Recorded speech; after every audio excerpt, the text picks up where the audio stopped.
Bismillahirrahmanirrahim. Assalamualaikum warahmatullahi wabarakatuh. Alhamdulillah, kita ni sudah memasuki bulan Zulhijjah, yang mana dalam bulan ini kita ni akan merayakan Hari Raya Aidil Adha, yang mana berkaitan dengan ibadah korban. Hari ini cikgu akan mengkongsikan mengenai dengan sejarah ibadah korban.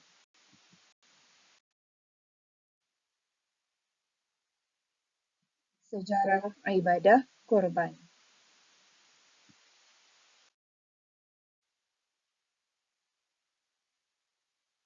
Kisah ini berkaitan dengan Nabi Ibrahim alaihissalam dan puteranya Nabi Ismail alaihissalam. Setelah Nabi Ibrahim alaihissalam berkahwin dengan isterinya Siti Hajar, Nabi Ibrahim pun berdoa kepada Allah Subhanahu wa taala yang mana terdapat dalam surah As-Saffat. Ya Tuhanku, anugerahkanlah kepadaku seorang anak yang termasuk orang-orang yang soleh. Maka kami beri dia kabar gembira dengan seorang anak yang amat sabar. Setelah itu Nabi Ibrahim dikurniakan seorang putera yang bernama Nabi Ismail alaihissalam.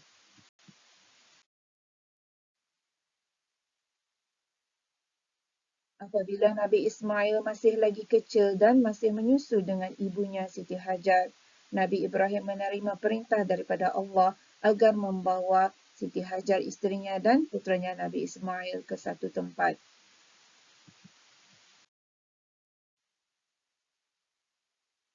Nabi Ibrahim pun membawa Siti Hajar dan puteranya Nabi Ismail alaihissalam ke tempat tersebut.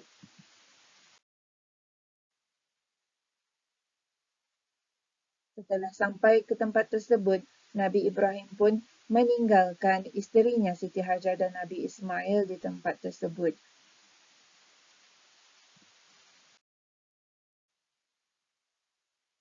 Siti Hajar menjumpai Nabi Ibrahim alaihissalam dan bertanya, adakah ini perintah daripada Allah Subhanahu wa taala?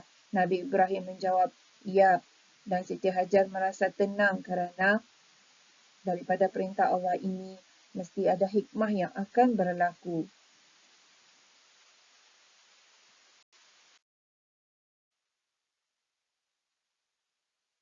Nabi Ibrahim pun berlalu pergi meninggalkan isterinya Siti Hajar dan anaknya Nabi Ismail alaihissalam di lembah tersebut, yang mana tempat tersebut tidak ada tumbuh-tumbuhan ataupun sumber air.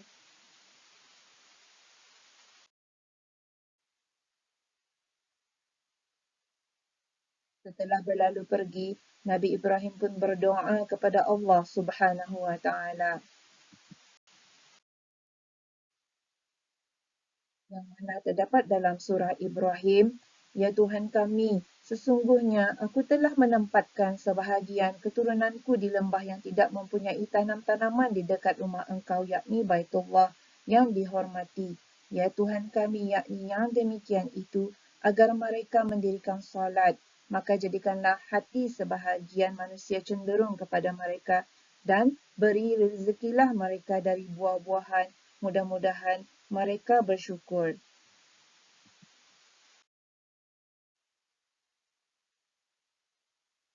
Setelah beberapa hari ditinggalkan, Siti Hajar pun kehabisan bekalan dan air susunya mula berkurangan sehingga menyebabkan Nabi Ismail merasa kehausan dan menangis.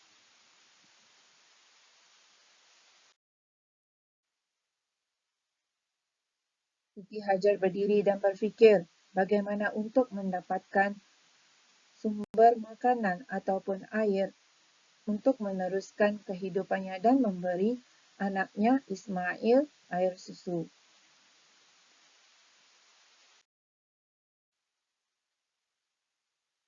Siti Hajar menoleh ke belakang dan dia mendapati ada dua bukit terdapat di sana dan dia berfikir, apa kata aku pergi ke tempat bukit tersebut, mana tahu ada sumber makanan ataupun air.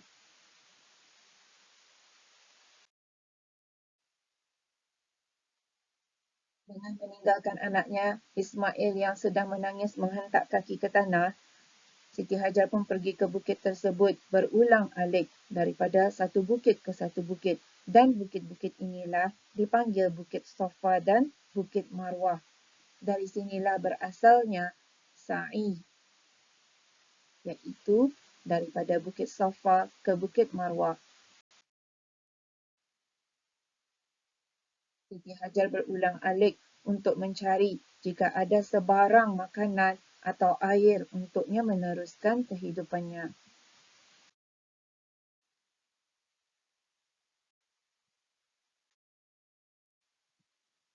Nabi Ismail menangis dengan menghentakkan kaki sehingga ada keluar air dengan kuasa Allah Subhanahu Wa Taala. Keluarlah air di tempat hentakan kaki Nabi Ismail alaihi salam.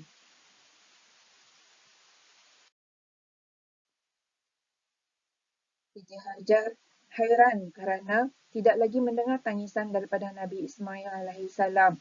Dia pun terus menuju kepada Nabi Ismail dan Siti Hajar terkejut melihat daripada hentakan Nabi Ismail itu keluar air.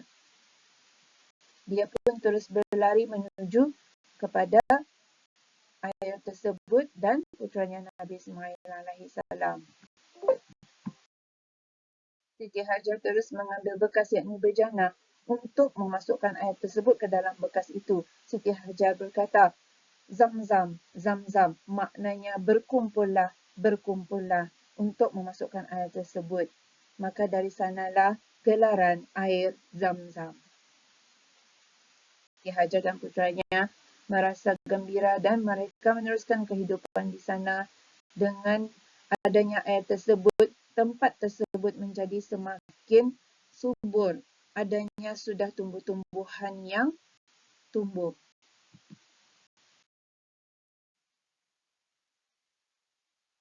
Pada suatu hari, ada beberapa pengembara yang mencari tempat tinggal yang ada sumber air. Terlihat burung berterbangan. Bagi mereka, jika ada burung berterbangan itu, di situlah ada terdapatnya air. Mereka pun menuju ke tempat tersebut.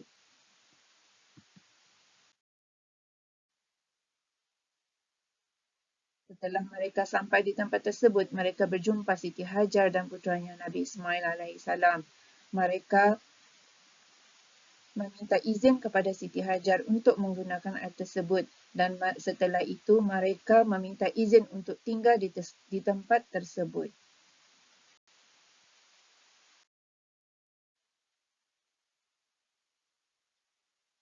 Siti Hajar mengiyakan dan tempat tersebut menjadi semakin berkembang maju dan sehinggalah Nabi Ismail dan Nabi Ibrahim membina Kaabah di sana, yang mana itu adalah perintah daripada Allah Subhanahu Wa Taala.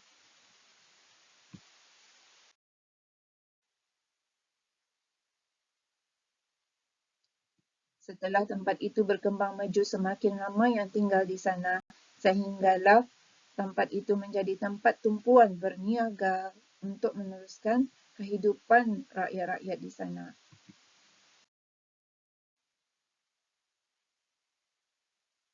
Setelah beberapa tahun berlalu, Nabi Ismail pun meningkat dewasa dan sekali lagi Nabi Ibrahim diberi mimpi.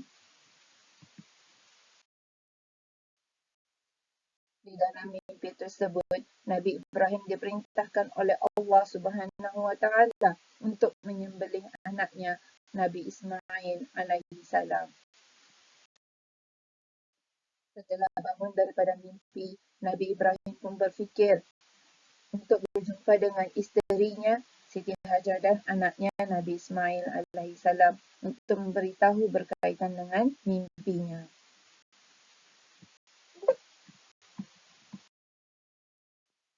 Apabila Nabi Ibrahim AS menceritakan mengenai dengan mimpinya kepada Siti Hajar dan Nabi Ismail AS, mereka saling berbincang dan Nabi Ismail berkata, dia bersedia jika itu adalah perintah daripada Allah Subhanahu Wa Taala.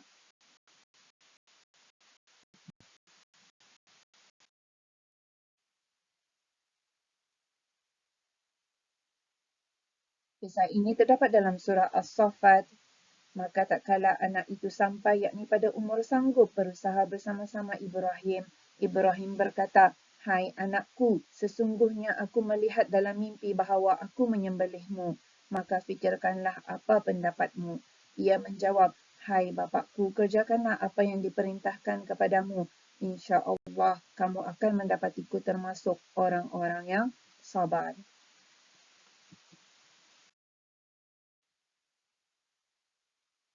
Setelah itu Nabi Ibrahim pun memeluk puteranya Nabi Ismail alaihi salam.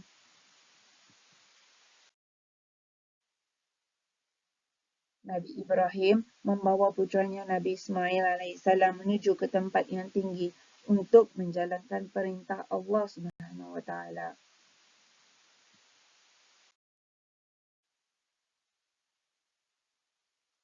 Apabila orang sekeliling melihat Nabi Ibrahim, mereka berkata Nabi Ibrahim masa itu tidak waras. Tapi Nabi Ibrahim tetap menjalankan perintah itu kerana ianya adalah perintah daripada Allah Subhanahu wa taala.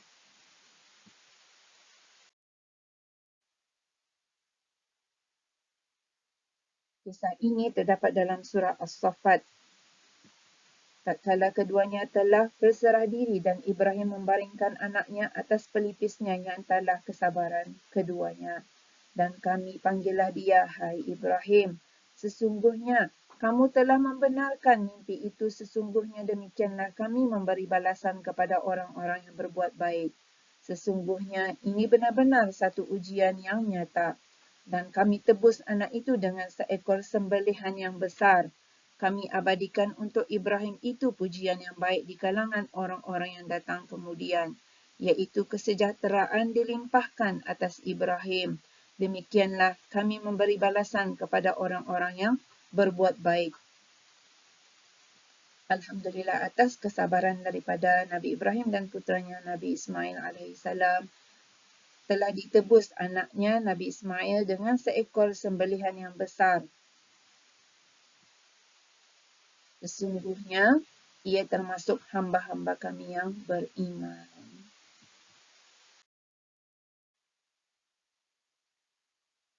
Nabi Ismail telah digantikan dengan seekor kibas yang besar dan kibas itulah yang digunakan Nabi Ibrahim untuk menyembelih. Maka dari sinilah bermulanya ibadah korban.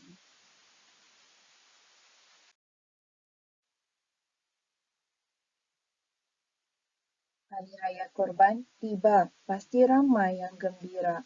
Hari Raya Korban tiba, mari kita raikan bersama. Korban ibadah mulia kerana Allah yang Esa. Jadi tunggangan ke syurga. Banyak pahala tidak terhingga.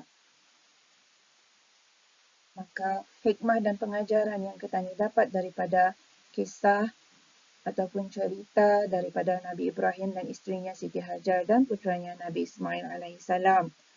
Yang pertama, Siti Hajar adalah isteri Nabi Ibrahim alaihissalam. Apa yang kita dapat belajar dari peristiwa yang berlaku ke atas beliau? Pengajaran yang dapat diambil ialah dari keikhlasan dalam mengorbankan puteranya yang tercinta. Setelah sekian lama bersusah payah mengandung, melahirkan, menghadapi berbagai macam kesusahan untuk mempertahankan kehidupannya bersama dengan puteranya yang telah ditinggalkan oleh suaminya di padang pasir. Dengan keimanan Siti Hajar yang tidak diragukan lagi bahawa suaminya tidak akan menyalahi perintah Allah sehingga merelakan anaknya disembelih untuk memenuhi seruan Allah Subhanahu wa taala. Keikhlasan Siti Hajar inilah yang mesti diteladani oleh setiap isteri-isteri yang beriman. Pengajaran yang kedua, Nabi Ismail. Kita dapat belajar sebagai seorang anak muda kerana keimanannya, baginda rela mengorbankan nyawanya kerana Allah ketika ayahnya menyampaikan kepadanya akan perintah Allah untuk menyembelihnya. Ismail hanya menjawab sebagaimana yang tercatat dalam surah As-Saffat ayat 102. Subhanallah, andai kata perintah ini disampaikan kepada pelajar-pelajar, pasti akan ada segelintir daripada pelajar akan mengatakan ayah kurang waras dan sebagainya. Di sinilah kita melihat hanya orang yang mempunyai keimanan yang kuat dapat mengorbankan nyawanya kerana Allah Subhanahu wa taala. Sikap inilah yang mesti diteladani oleh setiap orang yang beriman. Dan yang ketiga, Nabi Ibrahim alaihissalam merupakan Nabi yang terkenal kerana keimanannya dan kecerdasan akalnya yang telah membenarkan perintah Allah untuk menyembelih anaknya. Nabi Ibrahim tidak mempersoalkan perintah Allah Subhanahu wa taala dan tidak pernah meragukannya. Nabi Ibrahim merupakan Nabi yang sentiasa mendahulukan perintah Allah Subhanahu wa taala daripada akalnya.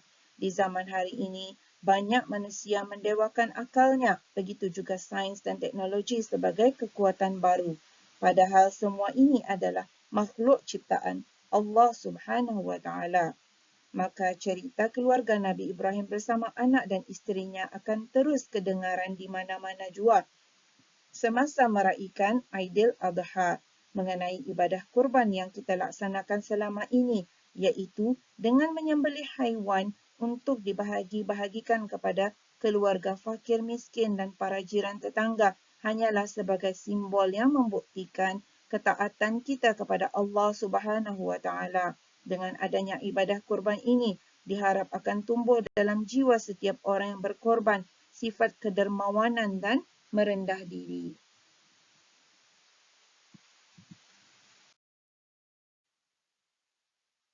Sekian disampaikan kisah dan sejarah ibadah kurban. Selamat menyambut Hari Raya Aidil Adha yang akan datang. Sekian. Assalamualaikum warahmatullahi wabarakatuh.